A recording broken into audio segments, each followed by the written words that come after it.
everybody, it's Mike. I'm coming to you taping from the MFR, the Mike Fest room. It is the Blitz 2013 edition, first one. First and foremost, happy Labor Day weekend. I was going to start the show by giving you a little spiel on the history of Labor Day, but really, I know three things about Labor Day. One, it's the end of summer and beginning of fall. Two, you get a 3-day weekend. And three, college football begins. If you want to know more about Labor Day, Google that shit. Google's great. So, first segment of the show, I'm going to give a shout out. The only football that was played last week was high school football here in the state of Florida. I went to see Eastlake High take on Manatee High. And I go there to support my friend, Eastlake's head coach, Bob Triscutt Hudson, and his son, Jake Hudson, he's the starting quarterback. Eastlake kind of got rolled up a little bit by Manatee. Manatee looked like they were in mid-season form, and they beat their ass, actually. It's not even, but Eastlake had some positives. Jake, he played pretty well for the first time being a varsity quarterback, and they have a gentleman on the team, a Clemson commit named Artavius Scott. He's a beast. He can play offense, defense, special teams. The kid is a beast. I hope Florida State, I don't want Florida, but I hope Clemson doesn't get him. Anyway, Eastlake, I'm going to be following them a little bit this year. Eastlake plays Palm Harbor this week up in Palm Harbor. Everyone should go out and support your high school athletics, whatever it is. You know, it's fun to watch. So, since the last time I taped, I'm going to give you, my next segment of the show is the off season since the last time I taped it, obviously. Well, Alabama won its second national championship last year, steamrolling Notre Dame. Notre Dame didn't even have a shot. This is the last year of the BCS. Finally, they're going to go to a playoff system next year. The ACC is welcoming University of Pittsburgh and Syracuse to the conference. Staying in the ACC, Clemson's Howard's Rock. It's a lucky rock that the team touches, I guess. Touches is a funny word. Rock got vandalized and split in two. I'm curious. Split in two, does that mean they rub it for luck and it's going to be twice the bad juju or twice the good mojo? We'll find out. They got a good team. FSU, staying again in the ACC, has 6 new assistant coaches. That's a lot. And losing 11 players to the NFL draft, we'll see if they can reload on the coaches, I guess, and the players. UF, staying in the state of Florida, has a new defensive coordinator. Dan Quinn moved on. DJ Durkin is the defensive coordinator, but really we all know that Muschamp is the head coach, is a defensive mind, so they're not gonna have a drop off. Notre Dame's starting quarterback last year, Everett Golston, got suspended. Academic reasons. I don't know what that means, but Tommy Rees is going to start for Notre Dame this year. Miami and the NCAA.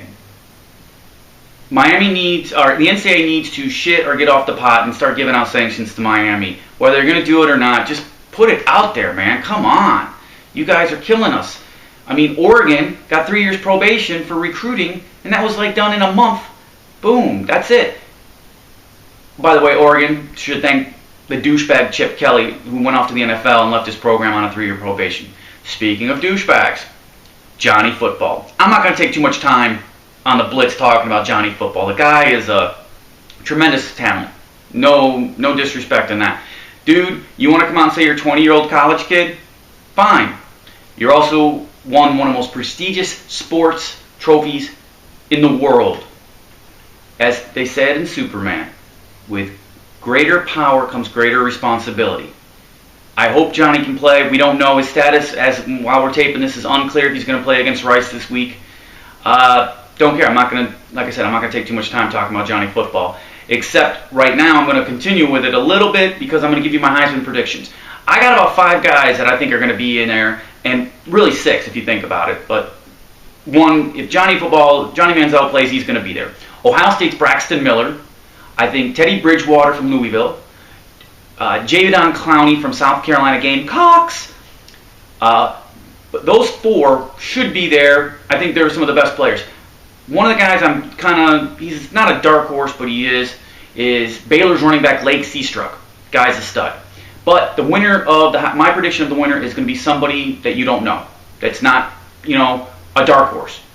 Robert Griffin III 2 years ago came out of nowhere. Johnny Manziel last year was just Johnny Manziel until he started doing stuff and then became Johnny Football. I'm picking a dark horse to win the Heisman. So let's go to the AP polls are out. The preseason polls are out. So let's talk about it. Number 1, Alabama. Number 2, Ohio State. Number 3, Oregon. Number 4, Stanford. Number 5, University of Georgia. Number 6, the Gamecocks. Number 7, Texas A&M. Number 8, Clemson. Number 9, Louisville. And number 10, the Turds from Hogtown. Other notables, Florida State is number 11, and Michigan is number 17. So, let's get on to the games. You have 4 days of college football. It's great. It's awesome. Now, there are about 3 or 4 marquee matchups, but most of them are big-name schools playing a bunch of ham and eggers. But let's get to some of these marquee matchups. On Thursday, 6 o'clock on ESPN, North Carolina takes on the old head ball coach, Steve Spurrier, and the Gamecocks. 9:15 on ESPN, Ole Miss at Vandy.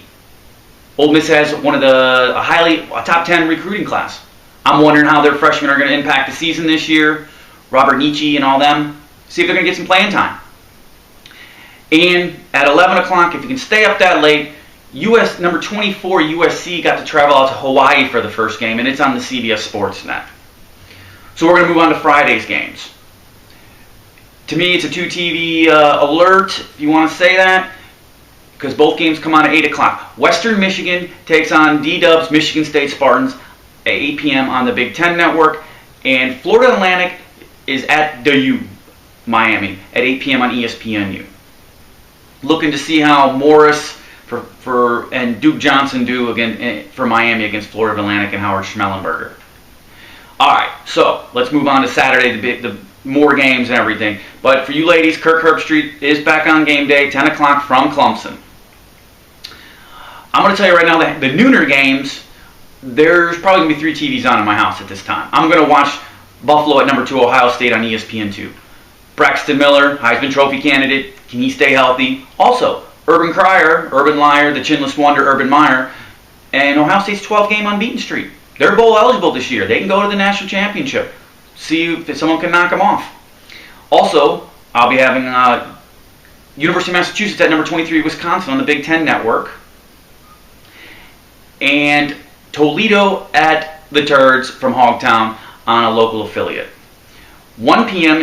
you'll find out if Johnny Football is playing for Texas A&M at 1 p.m. when Rice takes on number 7 Texas A&M on ESPN.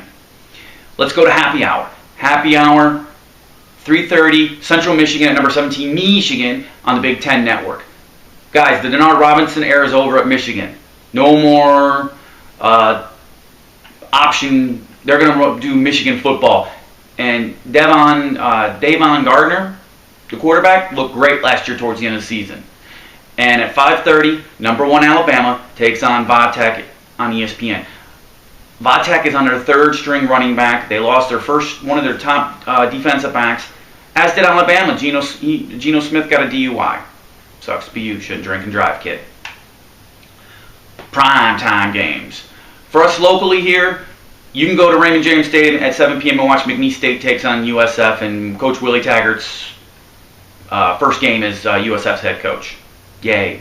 Anyway, 8 o'clock, number 5 UGA at number 8 Clemson on ABC. Feature game, Musburger and Herbstreit will be announcing it. You got Aaron Murray versus Tajon Boyd and Sammy Watkins. I think whoever's going to win this game, it's going to be a shootout. I think the defense, whoever has the ball at the end of the game is going to win it. Also, 9 p.m., number 12 LSU versus number 20 TCU on ESPN. Not a bad game. I'm going to be checking that out. Also at 9 p.m., Benson Henderson and Anthony Pettis for Henderson's lightweight title in UFC 164. So let's move on to Sunday's games. Kind of relax, come down off that before you can ramp it back up. Sunday, 3:30, Ohio University at number 9, Louisville, led by Heisman Trophy candidate Teddy Bridgewater. Monday, 8 p.m., Pitt opens up its ACC schedule versus number 11 Florida State at home on ESPN. Like I said, it's Pitt's first ACC game. FSU is starting redshirt freshman Jameis Winston. Watch him. He's really good. And Florida State will have a new defensive scheme. They hired as a defensive coordinator Jeremy Pruitt. He came from Alabama. That should tell you how good of a coach he is. We'll see how the Noles do traveling with a redshirt freshman up to Pittsburgh. So let's go through my picks. Gamecocks over UNC, Vandy over Ole Miss, Michigan State over Western Michigan, the U over Florida Atlantic, Ohio State over Buffalo, the Turds from Hometown over Toledo, Bama over Vatech, UGA over Clemson, Benson Henderson over Pettis, TCU over LSU, my upset alert, FSU over Pitt. So, I always give you a movie quote. Here's my movie quote. I ate my twin in the womb. Didn't hear me correctly? Let me tell you again. I ate my twin in the womb. Kind of nasty. What movie? So, in closing, again, people, have a happy Labor Day. Drink responsibly. Don't drink and drive. Turn on, tune in, and drop out. Now enjoy some Boombox. Check you later.